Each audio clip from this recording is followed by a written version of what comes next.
হাত পাখায় ভোট দেওয়ার জন্য। একটা সুষ্ঠু পরিবেশের জন্য আমরা অপেক্ষা করতেছি। আশা করি লেভেল প্লেইং ফিল্ড প্রতিষ্ঠিত হবে এবং মানুষ স্বতঃস্ফূর্তভাবে ঢাকা 13 আসনে হাত পাখায় বিজয় করবে। আর আমরা আমাদের বিজয়ের যে বিষয়গুলো অনেকে জানতে চান, আমরা নির্বাচিত হলে কী করব।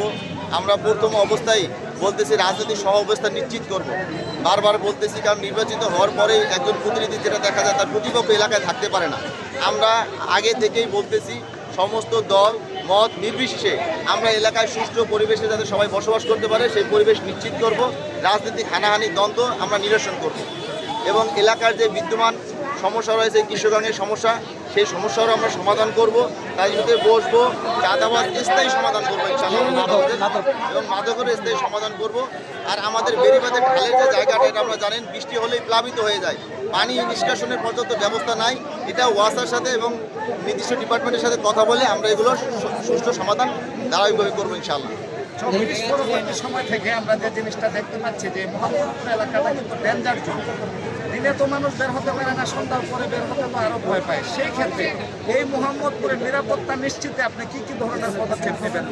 এর জন্য আমি আইন শৃঙ্খলা রক্ষাকারী বাহিনীকেই দায়ী করব। যেহেতু 5ই আগস্টের পরবর্তী সময় আইন শৃঙ্খলা রক্ষাকারী বাহিনী তাদের মেরুদণ্ড সোজা করে দাঁড়াতে পারে নাই।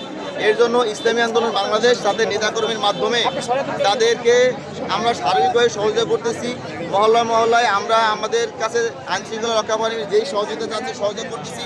আমরা আমাদের টিমের মাধ্যমেও এলাকাবাসীকে নিরাপদ রাখার জন্য রাতেও আমরা মহড়া দেই এবং আপনারা জানেন 5ই আগস্ট পরবর্তী সময় আমাদের মন্দিরে এবং ওয়ার্ড ভিত্তিক দায়িত্বশীলরা পাহারা দিয়ে আমরা এই নিরাপত্তা নিশ্চিত করেছি এবং মোহাম্মদপুরের নিরাপত্তার জন্য আমাদের থানার সাথে আদাবর থানার সাথে এবং শেরবাংলা থানার সাথে লিয়াজু আছে, তাদেরকে আমরা সার্বিকভাবে সহযোগিতা করে যাচ্ছি, যেহেতু তারা এখন পর্যন্ত পর্যাপ্ত জনবল নিয়ে থানাগুলো মেনটেন করতে পারতেছে না।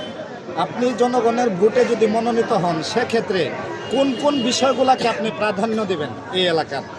মূলত একজন সংসদ সদস্যদের মূল কাজটা থেকে আইন প্রণয়নের সহযোগিতা করা, এলাকার উন্নয়নের, যেহেতু আমি এলাকার সমস্যাগুলো আমাদের জানা, একদিনে সবগুলো সমস্যার সমাধান করা যাবে না।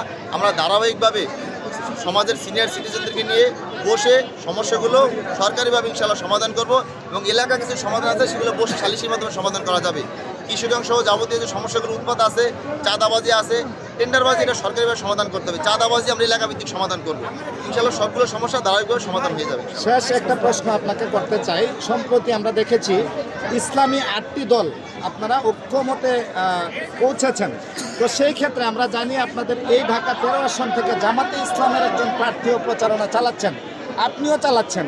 সেই ক্ষেত্রে আপনাদের প্রার্থী মনোনয়নের প্রক্রিয়াটা কী হবে? প্রার্থী মনোনয়নে যেই দলের যেই আসনে রাজনৈতিক অবস্থান ভালো, মাঠ উর্বর, আমরা সমঝোতা ভিত্তিক সেখানেই ক্যান্ডিডেট চূড়ান্ত করা হবে, এটাই আমাদের দলের কথা। যেহেতু এই আসনে আমরা পূর্ব থেকে নির্বাচন করে আসছি, 2008-এ নির্বাচন হয়েছে হাত পাখায়, 18-তে নির্বাচন হয়েছে হাত পাখায় এবং এবারও হাত পাখায় ইনশাআল্লাহ নির্বাচন হবে। এখানকার মাঠ হাত পাখার জন্য উর্বর। আর এই অবস্থানটা আমাদের 8 দলের সমস্ত দলই জানে, যেখানে হাত পাখার জন্য ঢাকা 13 উর্বর। এই জন্য আমি হাত পাখার পক্ষ থেকে কাজে নেমেছি এবং কাজ করতেছি। আপনার এই যে ঢাকা 13 আসনের জনতার উদ্দেশ্যে আপনি কি বার্তা দিতে চান?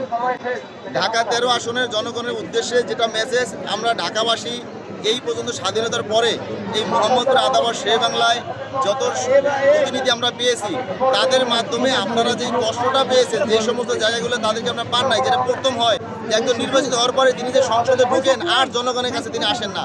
আমি আপনাদের কাছে ওয়াদা দিলাম, আমি অন্ততপক্ষে সপ্তাহে একটা দিন আপনাদের জন্য নির্দিষ্ট করবো, জনগণের পাশে থাকবো ইনশাআল্লাহ।